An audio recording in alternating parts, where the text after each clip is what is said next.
The death of Kanishka, who was the patron of Buddhism, resulted in its gradual decline in this region.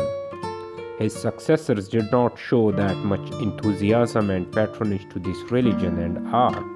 The monasteries, which were full of monks, nuns, and students, became deserted as there was no patron after Kanishka who could feed them. The economic prosperity which prevailed in Gandhara during his reign due to foreign trade and commerce gradually dwindled. The people did not show that much support and aid to those religious establishments and their residents. They used to feed them who had devoted their life to the study of the Buddhist scriptures in those monasteries, away from the village and city life when Buddhism was a striving force. They slowly descended from them one by one in search of food and absorbed themselves within the people down below. Thus, they adopted a secular life and discarded the religious.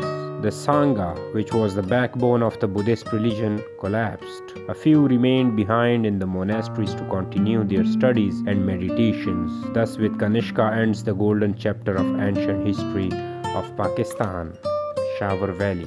Professor A.H. Dani writes, credit must be given to Kanishka for transforming the Gangetic religion of Buddha to suit the conditions of Gandhara. Here, in this region, the rule of the Greeks, Scythians, and Parthians had introduced many extraneous elements and brought the cultural elements of this area face to face with those that were then developing in Iran and the Roman world.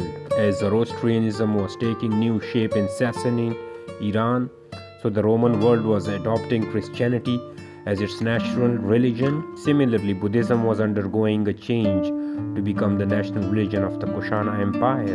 In this transformation, Gandhara must have exerted considerable influence. Buddhism, which was so long confined to monasteries, now came out into the open and became a mass religion. The religion, which had hitherto been discussed in literary text, only now found expression in popular art, and the Buddha, who had shown the way and attained his nirvana, now inspired the creation of the new concept of Bodhisattva, who was to be among the people to lead them onto the goal of nirvana. Buddhism thus moved ahead to encompass the whole humanity.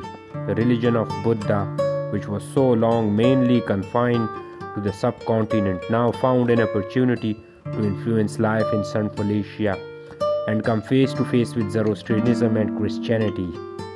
There were constant invasions of the Sasanian rulers of Iran on Gandhara, which disturbed the peaceful life here. The Gandharans took up the swords to defend their life and property against the foreign invaders. The worst came when Thoramana, the Hun, pounced upon Gandhara in the 5th century from Central Asia with his barbaric forces and started a general carnage of the Buddhist population and pillage of their religious establishment.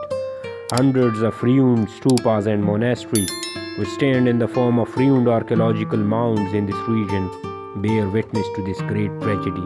There grow bushes on them, which hid in their bosom either the remains of a stupa or monastery. Many of the people took refuge in the hilly regions of Malakand, Peshawar, Swat, and Buner, where Buddhism was still a living religion in one form or other, and which lingered on till the 7th and 8th century AD. This is attested by the Buddha and Bodhisattva images carved on the rocks in these valleys, where the swords and horses of the Huns could not reach due to difficult access through the mountain passes.